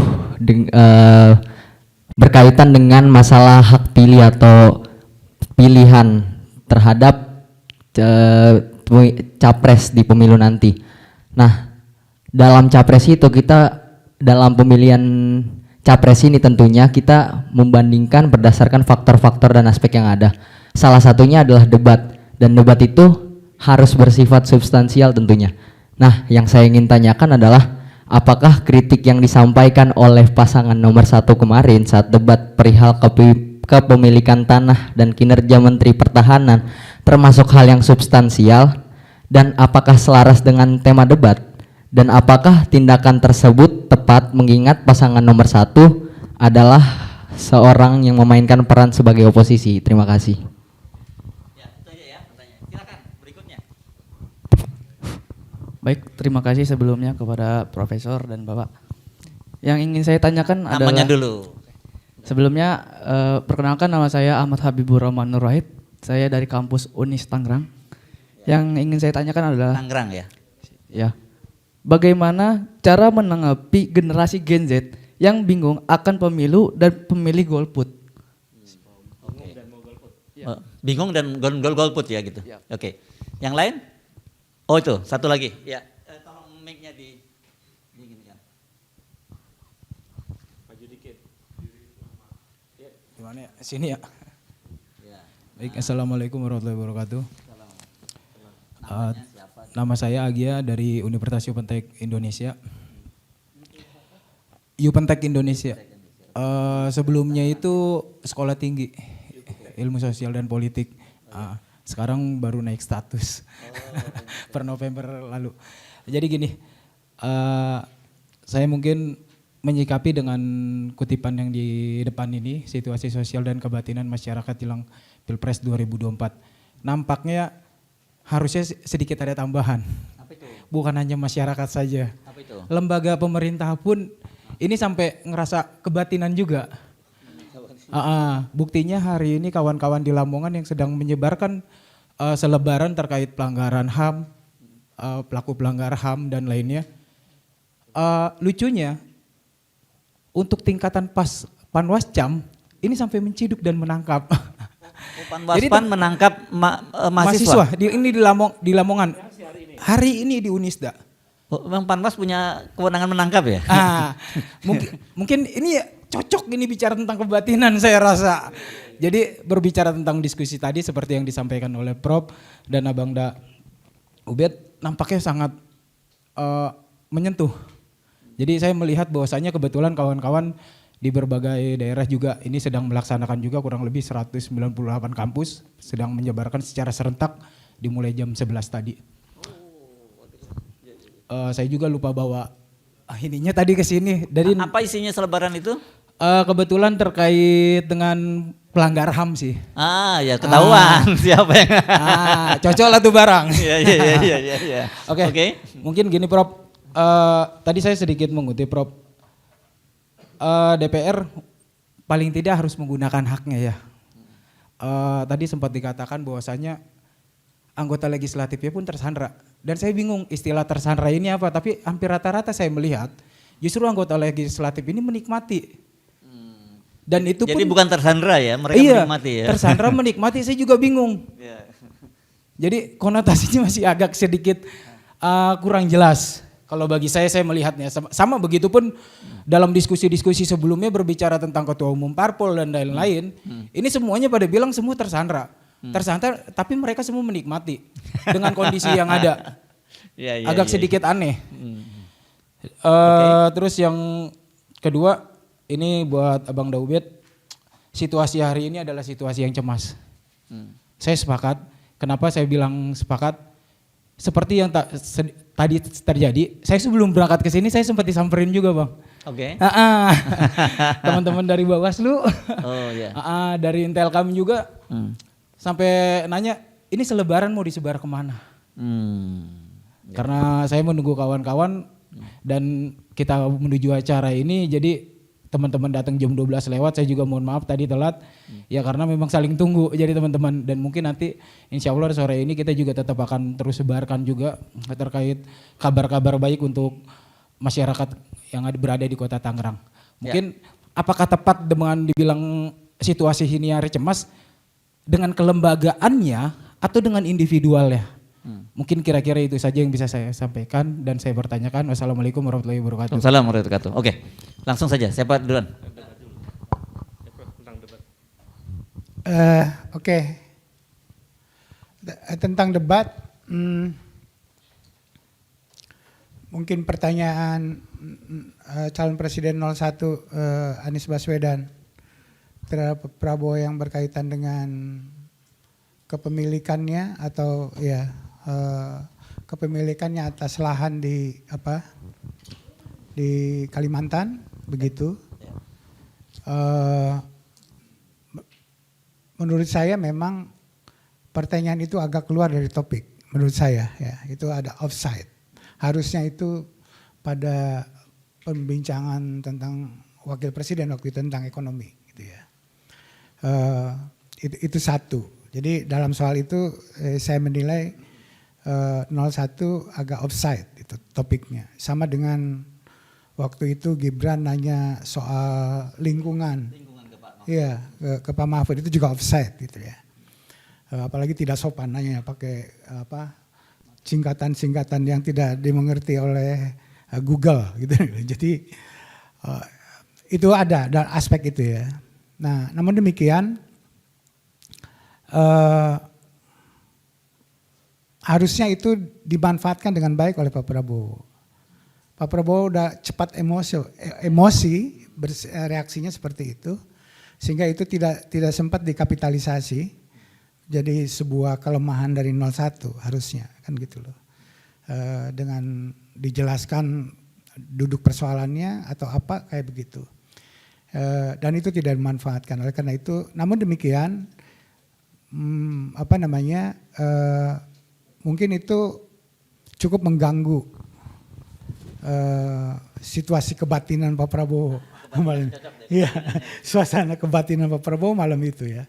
Karena baru masuk ke ronde pertama udah langsung tag gitu ya. Dan itu terus berpengaruh pada ronde-ronde berikutnya, kira-kira kayak begitu. Nah itu, jadi itu mungkin to some extent Anies agak nakal di situ. Tapi juga itu mungkin satu taktik untuk menguasai forum, kira-kira gitu loh. Pak Prabowo kan tidak cukup terlatih, biasa gitu ya, berhadapan dengan situasi yang seperti itu gitu loh.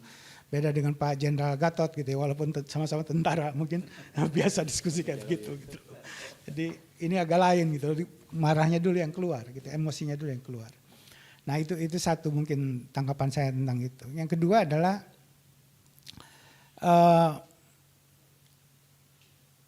apa tadi? Gen Z ya. Gen Z yang cenderung apatis gitu ya, mungkin mau golput. Menurut saya golput hak gitu ya. Saya termasuk orang yang tidak haruslah semua orang menggunakan tidak wajib. Pemilu itu tidak wajib. Kan tidak ada undang yang mewajibkan orang nyoblos gitu ya. Kalau Anda nggak mau nyoblos nggak apa-apa juga gitu loh. Tapi alangkah baiknya kalau nyoblos karena Anda punya preferensi tertentu, jangan absen gitu loh. lepas dari itu benar dan tidak benar, mau milih siapa itu urusan kita masing-masing. Tapi minimal Anda ikut menentukan di situ gitu ya. Jadi kalau bisa, tapi tentu aja itu bukan kewajiban gitu ya. Tetap aja sebagai ini. Nah, klaim bahwa Gen Z itu pasif atau apatis kayak begitu, saya sih nggak setuju gitu ya. Fakta di ininya, di angka-angka yang saya teliti gitu. Jadi mereka cukup engage itu artinya dengan caranya mereka sendiri, tentu saja terlibat dengan situasi politik dan sebagainya kayak begitu. Jadi cuma mungkin bahasanya berbeda gitu, dengan bahasa politik generasi saya gitu ya, atau generasi yang lebih senior lagi. Nah, tapi mengatakan bahwa mereka apatis, saya tidak melihat gejala itu gitu ya. Jadi gejala apatisme mereka mau, cuma masalahnya mungkin Gen Z juga Gen Z juga sama dengan generasi yang di atasnya, ya cukup bervariasi, ada yang well informed dan ada yang tidak gitu loh. Nah, oleh karena itu kita tidak bisa pukul rata bahwa Gen Z itu kualitasnya itu lebih buruk daripada yang sebelumnya dan kemudian apatis dan seterusnya. Tidak bisa dikatakan demikian. Gen Z yang kondisi latar belakang sosial ekonominya agak rendah itu sama juga dengan generasi berikutnya. Jadi ini bukan persoalan generasi gitu. Saya tidak menangkap ada persoalan generasi, persoalan gap atau perbedaan generasi dalam soal pilihan ini. Bahwa yang memilih Prabowo itu banyak generasi muda, tapi juga bukan berarti tidak didukung oleh generasi tua, enggak juga gitu. Itu cukup terdistribusi. Demikian juga untuk Anies, demikian juga untuk Ganjar, kira-kira begitu. Nah, oleh karena itu mungkin perlu dipikirkan lagi, yang sering memang di media mendapatkan peliputan yang luas bahwa seolah-olah ada persoalan generasi. Saya tidak menemukan setidaknya bahwa di situ ada perbedaan aspirasi politik dari generasi yang berbeda gitu. Kira-kira kayak begitu. Itu mungkin yang bisa saya respon terhadap pertanyaan tadi. Yang ketiga adalah pertanyaan yang saya pernyataan yang saya sampaikan tadi bahwa partai politik atau anggota DPR tersandra. Nah, itu mungkin yang langsung dengan saya. Tersandra maksudnya adalah bagi Anda ditafsirkannya menikmati, ya mungkin gitu ya. Tapi kalau Anda lebih dekat, punya kesempatan diskusi dengan anggota DPR, situasinya sekarang dengan anggota DPR yang bervariasi kayak begitu, kesimpulannya adalah mereka sesungguhnya sebagai politisi tidak happy dengan situasi ini. Logis tidak happy, misalnya bagaimana mungkin seorang tokoh partai besar yang at least bisa menjadi calon wakil presiden, menjadi calon wakil pun tidak bisa gitu loh. Iya kan? Bagaimana dia tidak mangkel gitu. Itu secara objektif nggak mungkin bahwa dia happy. Ketua partai besar kemudian tidak jadi apa-apa. Padahal apa sih maksudnya Golkar misalnya contoh gitu ya. Golkar, iya kan? Itu partai besar. Partainya sudah memutuskan.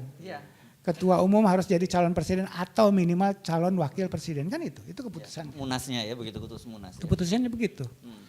Tapi dengan mudahnya dikasihkan kepada putra mahkota kan? Masa sih dia tidak mangkal hatinya? Kalau Anda punya kesempatan diskusi dekat gitu dengan orang-orang di sekitar itu, mereka sangat marah sesungguhnya. Gitu. Tapi mereka tidak bisa apa-apa. Itu yang saya maksud. Mereka tersandra gitu. Oke? Kan kita tahu kasusnya gitu ya. Jadi partai-partai yang lain juga sama. Jauh-jauh hari udah menggadeng-gadeng ini akan dijadi kadernya dan kemudian akan menjadi wakil presiden. PAN misalnya. Ikhlas dia merelakannya. Mana ada politisi ikhlas kayak begitu. menikmati situasi dia tidak mendapatkan kesempatan politik seperti itu, nggak ada gitu loh. Nggak ada di bukunya gitu loh. Ya kayak begitu. Pasti mereka. Tapi karena situasinya seperti ini, tidak ada pilihan lain. Oleh karena itu saya melihat di situ ada bahwa sebelum-sebelumnya gejala ini tidak terjadi gitu ya. Sekarang ini terjadi. Di mana partai-partai politik ditaklukkan dengan mudahnya gitu ya oleh presiden gitu, untuk mendukung kepentingan politiknya, untuk mendukung anaknya gitu. Yang dalam umur politik itu relatif sangat baru gitu ya. Dan punya kesempatan banyak ke depan gitu ya, dilakukan dengan secara normal. Tapi ini tidak dilakukan secara normal. Oleh karena itu saya melihat Anda kalau perhatikan kan sempat ada pembicaraan untuk menggunakan hak angket di DPR. Pernah muncul? Sempat dari PDIP misalnya. Dari PDIP, Masinton. Ya. Masinton. Kan hilang. Ketika secara dekat kita tanya itu kenapa hilang? Dimarahin gua. Gitu loh. Oke. Kenapa dimarahin? Karena banyak sekali orang ini bisa anytime Kejaksaan Agung memanggil satu-satu. Betul. Itu loh. Itu hipotesis saya. Gitu loh. Ya, bahwa itu benar dan tidak dibuktikan saja. Ya. Gitu. Sebagai analisa saya mengatakan mereka bisa dikriminalisasi. Betul. Gitu loh. Jadi menurut saya kekuasaan sudah menggunakan alat negara, hukum dalam hal ini yang lebih negara itu kan sangat identik dengan hukum gitu loh. Hanya negara yang punya wewenang menegakkan hukum. Gitu loh. Oke. Nah, kekuasaan sekarang sudah menyalahgunakan wewenangnya dalam hal ini menggunakan hukum untuk kepentingan politik. Bukan sebaliknya gitu loh. Yang sebaliknya kan politik harus tunduk pada hukum. Kalau kita mau tertib, ini bukan, hukum harus tunduk pada politik gitu loh. Itu sebuah penyimpangan dan menurut saya udah sangat-sangat sah untuk dipanggil, diminta penjelasannya. Dan itulah proses pemakzulan yang saya maksud tadi. Oke. Balik kalau kita lihat sebenarnya komposisinya ya, sebenarnya komposisi partai yang pendukung. Katakanlah kalau kita sebut Ganjar dan Mahfud itu sama dengan Anies dan Muhaimin ya. Cukup. Di luar pemerintahan cukup lebih ya 53 sekian persen begitu ya. Sebenarnya harusnya udah bisa. Tapi kok kenapa tidak berani juga kan? Berarti ya memang ada yang menikmati, betul. Pasti ada yang menikmati. Tapi yang lebih besar tersandra kan kira-kira gitu ya. Oke, Kang Ubed silakan. Ya, saya sedikit komentari soal debat ya. Jadi membaca debat itu bisa menggunakan perspektifnya Van Dijk tentang critical discourse analysis. Jadi kita bisa melihat konteks dan kondisi sosialnya. Jadi teksnya debat itu sebetulnya adalah kalau kita lihat teks dan narasinya kan sebetulnya membuat satu pertanyaan tapi mengkonfirmasi sifatnya. Jadi bahwa misalnya Anies Baswedan mengatakan bahwa prajurit itu perlu sejahtera untuk membuat pertahanan negara itu makin bagus. Lalu dia buat semacam konfirmasi, jangan sampai prajuritnya nggak punya rumah, tapi Menteri Pertahanannya punya tanah 340.000 hektar kan gitu. Jadi sebetulnya itu satu semacam konfirmasi. Kalau saya Prabowo saya manfaatkan, malah enak itu. Ya Mas Anies, saya punya hak pengelolaan tanah 340 hektar. Dan saya akan kasih 40 hektarnya untuk rumah-rumah prajurit. Apa yang terjadi? Berubah perspektif publik. Jadi sebetulnya itu ya kemampuan debatnya Pak Prabowo menurut saya mungkin di bawah standar. Karena mungkin ruang diskursus demokrasinya jam terbangnya masih kurang begitu ya. Jadi saya melihatnya itu. Kalau kemudian itu mengarah ke personal saya kira pernah terjadi juga di zaman Jokowi. Jokowi sempat juga menyebutkan tanahnya Pak Prabowo di zaman debat 2014 atau 2000 mengulang, sepertinya ini mengulang.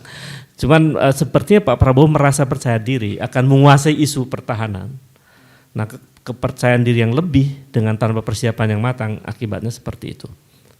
Menurut saya sangat emosional ya. Kemudian soal Gen Z, sebetulnya saya kasihan sama teman-teman Gen Z nih. Sedih juga nasib kalian nih. Gen Z itu jumlahnya 27%.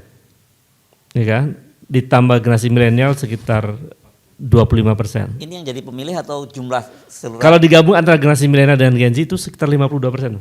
Ya, kalau angka terbaru kalau nggak salah malah 55. Itu 52 kan, ya. Itu ditambah dengan anak baru yang sekarang baru KTP-nya 17 tahun ke atas. Jadi nyampe 55% lebih, kurang lebih.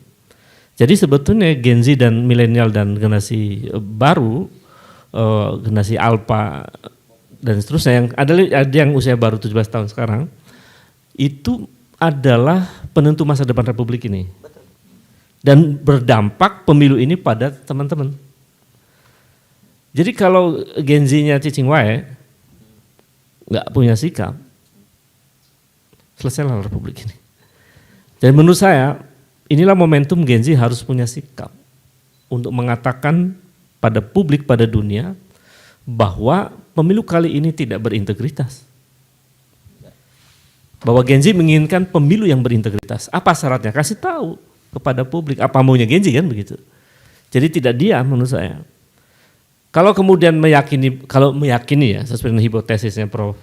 Saiful, kalau meyakini bahwa faktor yang membuat pemilu itu tidak punya integritas itu adalah faktor Joko Widodo, maka Gen Z berhak untuk mengatakan kepada publik bahwa faktor ini harus diselesaikan, kan gitu. Jadi dan fokus utamanya ke Jokowi saja ya, iya, jangan kemana-mana supaya itu bisa gitu.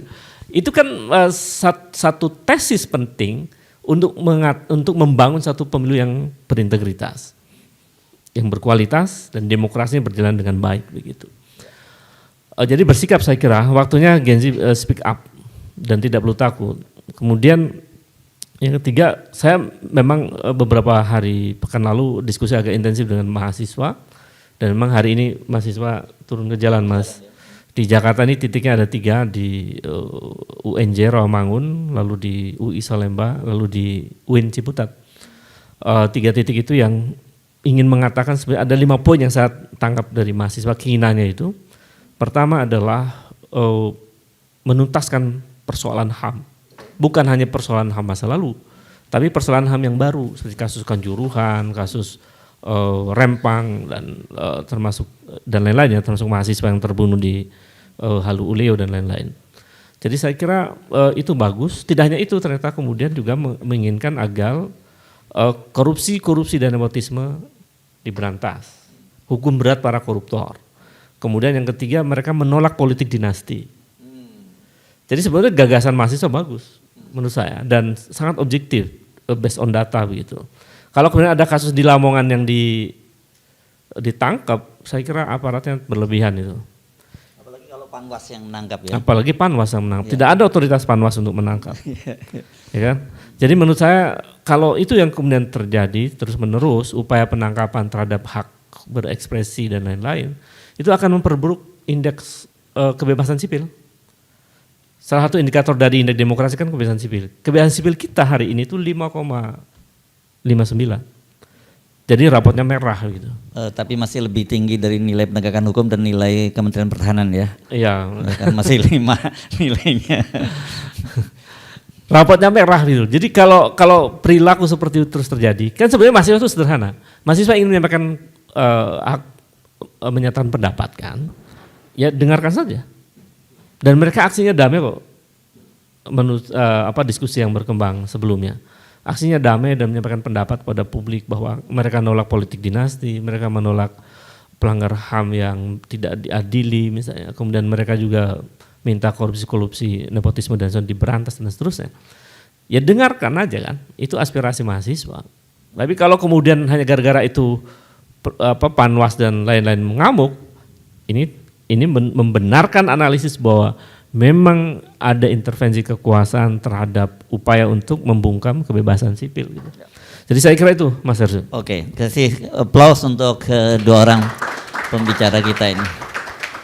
Jadi sebenarnya tadi kalau kita simak dari penjelasan dua orang beliau ini saling melengkapi, tapi tadi menurut saya yang paling paling bertenaga yang disampaikan tadi itu soal posisi Pak Jokowi tadi yang harus diselesaikan kalau mau pemilu nih Adil ya. Jadi teman-teman mahasiswa udah dapet tip nih sebenarnya. Fokus, jangan terlalu berserak-serak ininya, agendanya ya. Terlalu banyak front pertempuran nanti malah nggak bisa kita menang kita ya. Pilih front pertempuran yang paling potensi Anda bisa menangkan dan kuatkan semua kekuatan ada di situ gitu ya. Oke. Pak Gatot hadir di sini. Pak Gatot silakan kalau mau memberikan semacam, saya nggak tahu apa sebutannya, mau closing statement, mau apa, silakan Pak Gatot. Pokoknya bagian dari apa ini? Bagian dari masyarakat juga yang ingin menyampaikan aspirasinya. Silakan Pak Gatot. Gimana ini? Nggak, sudut aja Pak Gatot berdiri atau mau duduk? Oh kalau saya duduk ya. Dan Bapak udah lama punya kedudukan, jadi nggak. Bismillahirrahmanirrahim. Assalamualaikum warahmatullahi wabarakatuh. Prof. Saiful Mujani yang saya hormati, luar biasa tadi. Prof. Paulus Wirutomo, semoga lekas sembuh di rumah sakit. Ya, dan Dr. Bildah Badrun dan hostnya Bang Heri Subeno yang habis cerai ya. Dari saya menyimak ini satu hal yang sangat menyedihkan tentunya, Prof. Apa yang Prof sampaikan, bahwa kita sama-sama di sini tidak pro kepada dan kontra kepada kandidat. Itu saya tegaskan, saya tidak pro dan kontra kepada salah satu kandidat manapun juga, tetapi kita akan melihat gambaran Indonesia saat ini yang sama-sama kita sama dengarkan. Bangsa ini dari yang ada disimpulkan bahwa kita ini lunak terhadap birokrasi, kepada politik dan sebagainya. Lunak dalam arti kata kasarnya lemah deh. Birokrasinya lemah, politiknya lemah, aparaturnya juga lemah. Dalam kondisi seperti ini, maka apa yang disampaikan terjadi hal-hal yang sangat luar biasa. Sampai 10% itu menguasai 90% ya. Hampir 70% ya, 10% menguasai itu. 10% menguasai 70%, kemudian yang 50% penduduk Indonesia ini hanya menguasai 5% aset. Gitu. Nah, kondisi seperti ini tentunya jangan berpikir tentang Gen Z dan milenial.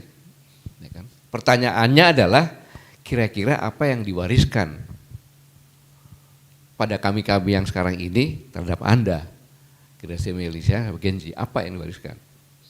Apakah yang diwariskan polusi karena sumber daya alam dikeruk habis, tinggal lubang-lubang saja? Ya. Mungkin perlu diajarin peternak ikan gitu ya, kayak gitu ya, manfaatkan ini. Kemudian tentunya juga ditinggali hutang. Ya. Tapi ada yang sangat menjadi perhatian kita semuanya. Sebenarnya semua ini terjadi karena fakta bahwa Presiden tidak mencegah Gibran tadi. Tidak mencegah. Artinya ia mengingat Gibran mencalonkan ya Presiden. Nah, inilah sebenarnya penyebab dari semua yang ada menjadi keberpihakan. Semua sudah tersandera, partai sudah tersandera. Maka kalau kita bicara masalah, maaf Prof, mau bicara di DPR, saya pesimis itu. Gitu. Semuanya sudah tersandera, tetapi tersandera dalam arti yang enak, kan gitu. Contohnya kita ke rumah, gue harus pulang, ya ada makanan enak nih, akan tersandera. Akhirnya kita tunda tidak jadi pulang. Tersandaranya seperti itu kabarnya. Sehingga di tengah-tengah masyarakat saat ini terjadi kebobrokan politik. Nah, kebobrokan politik ini yang sangat mengerikan, sehingga seolah-olah kondisi ekonomi kita ini yang katanya laporannya baik-baik saja, tapi buktinya tadi banyak penurunan kelas, ya. Dari kelas atas turun ke middle turun lagi ke bawah lagi, kemudian yang miskin bertambah banyak lagi. Dan ini dibuktikan dengan kondisi nyata. Sudah frustasi di tengah kondisi ekonomi, kemiskinan bertambah, maka buktinya coba bandingkan. Kang Ubed tadi mengatakan tahun 2021, itu jumlah yang bunuh diri di Indonesia ada 600 orang. Tahun 2022 meningkat menjadi 900 orang. Hanya selisih 1 orang, ya. Hanya selisih 1 tahun. Tapi 2023 jumlah yang bunuh diri ada 1.200. Itu yang terdata, tapi saya yakin ini adalah fenomena gunung es yang terdata hanya sedikit tapi sebenarnya di bawah banyak. Nah, dalam kondisi seperti ini yang disampaikan sama Prof. Mujadi tadi sangat luar biasa. Jika pemilu ini dilaksanakan dengan curang dan pasti curang, bagaimana kita bisa berharap negara ini mempunyai integritas, apalagi pemimpinnya. Karena pemimpin yang dipilih dengan cara tidak integritas akan melahirkan pemimpin yang tidak integritas. Rumusannya kan gitu, Prof. Ya? Dan ini disebabkan karena yang saya bilang, kelemahan dalam politik, kelemahan dalam demokrasi, sehingga aspek kontrolnya itu sama sekali hampir tidak ada. Dan akumulasi dari ini yang mengerikan adalah tadi solusinya katanya harus Jokowi dimajulkan. Kalau menurut saya itu berdasarkan, profesor kan nggak bisa saya lawan lah. Benar, tetapi kalau itu dimajulkan dalam nanti, maka proses kecurangan pun tetap berjalan. Saya ulangi, kan gitu. Tetapi itu harus paralel. Paralel dengan upaya-upaya yang benar-benar bisa mengantisipasi ini. Gitu. Ini yang sedang saya pikirkan, dalam waktu dekat saya akan adakan diskusi lagi. Karena begini, Prof. Kalau tadi agensi dengan milenial jumlahnya 55 dengan yang baru, kemudian dikatakan 60% dia tidak memilih. Berarti kalau 55, 60%-nya berapa? 30-an dong. 27 itu bukan 60%, 50% kalau 55, oke. Iya, 27. Ya. Kalau pemenang pemilu nanti taruhlah dia hanya memenangkan 55% saja, maka 45 ditambah 27 berarti 60 lebih persen. Iya. Artinya apa? Lebih banyak orang yang tidak setuju kepada pemenang, siapapun dia. Dan itu akan membuahkan keriuhan sepanjang pemimpin yang baru ini. Ini yang benar-benar harus kita antisipasi, karena generasi muda yang 20 jutaan ini kalau bergerak 20% ini dari jumlah penduduk kan, ini kan pemilihnya berapa sekarang ini? 205 juta. Berapa? 205 juta. Berarti kan 40 jutaan. Kayak apa itu? Kayak apa generasi muda yang masih punya semangat dengan kemarahan? Inilah sebenarnya yang harus kita cari, karena dengan kondisi yang seperti ini akan terjadi ledakan sosial yang tidak bisa diatasi dan akan bermuara kepada disintegrasi bangsa. Dikaitkan dengan tadi Dr. Ubed menyatakan bahwa penelitian dari generasi muda ITB mengatakan 85% ya. 80% apabila terjadi kecurangan akan terjadi disintegrasi bangsa. Saya pikir saya tidak sia-sia harus pulang cepat dari Solo ke sini, dapat pengetahuan dari Prof. Saiful Mujadi yang luar biasa, Prof. Paulus, Bang Badil Badun, dan kemudian juga penggali semuanya bisa keluar semuanya, Bang Hersu. Ya, tapi ini merupakan PR bagi saya akan saya diskusikan, karena bagaimana juga negara ini harus diselamatkan agar kita semuanya bisa mewariskan kepada Gen Z sama milenial ini untuk ke depan. Kalau negara ini kacau balau, ya kan, Anda di sini hanya sebagai buruh. Saya lihat Anda sekali hanya sebagai buruh. Dan banyak pernyataan-pernyataan dari anak-anak saya, anak-anak yang lainnya lagi yang sekolah di luar negeri, dia tidak mau kembali. Ketika diajak kembali, hanya dia ngomong, kalau Bapak bisa menjamin saya berkarir secara profesional dan dihargai profesional saya akan kembali. Kenapa? Iya, karena mereka melihat, percuma saya pulang, saya akan kalah dengan masuk jadi ketua partai hanya cukup 2 hari jadi ketua partai, punya uang, ya kan? Mau jadi wali kota, mau jadi apa, yang penting punya uang, anaknya raja, bisa. Ini yang membuat frustasi, dan seharusnya pemimpin-pemimpin kita tidak membuat situasi seperti ini, tapi situasi membuat generasi muda itu bersaing dengan profesional, dengan kemampuan yang ada, sehingga nanti yang memimpin benar-benar adalah generasi-generasi yang terpilih. Sekali lagi Prof, terima kasih, Dr. B terima kasih, Bang Hersru, ini yang bisa saya sampaikan. Saya berjanji, saya akan berusaha untuk mencari solusi-solusinya apapun juga, dan akan membuat para mahasiswa, generasi muda, kalau sedang melaksanakan kegiatan, ya sedang melaksanakan kegiatan, asal-asalnya diberhentikan, Anda punya hak bicara. Ya, apa tugasmu sini? Jadi kesimpulan saya, dalam kondisi seperti ini, Prof, saya melihat ada pengkhianat-pengkhianat negara di negeri ini. Saya ulangi, ada pengkhianat-pengkhianat negara di negeri ini sehingga bisa seperti ini. Dan ini harus ditumpas habis. Terima kasih. Wassalamualaikum warahmatullahi wabarakatuh.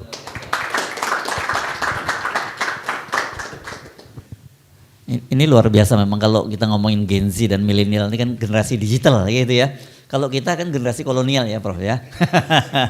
Ini generasi-generasi yang udah mau pathway lah gitu. Jadi ini kan masa depan di teman-teman. Kita cuma bisa ngasih tipnya saja yang kita belakang teman-teman semua. Apakah cukup atau ada closing statement yang mau disampaikan? Ya udah. Cukup ya. Baik, kita beri applause sekali lagi untuk 2 orang narasumber ini. Sekali lagi terima kasih kepada Prof. Paulus Wirutomo yang sekarang sedang ada di rumah sakit. Mudah-mudahan operasinya cepat sehat kembali ya. Profesor Saiful Mujani, ini sohib lama ini yang sudah lama nggak ketemu nih Pak sama beliau. Ketemu-temu udah semakin getting old gitu. Dan juga nah, ini yang lebih muda dari kita ini ya, Dr. Ubaidillah Badrun. Terima kasih, saya Rusmino Arif, sampai jumpa lagi. Wassalamualaikum warahmatullahi wabarakatuh.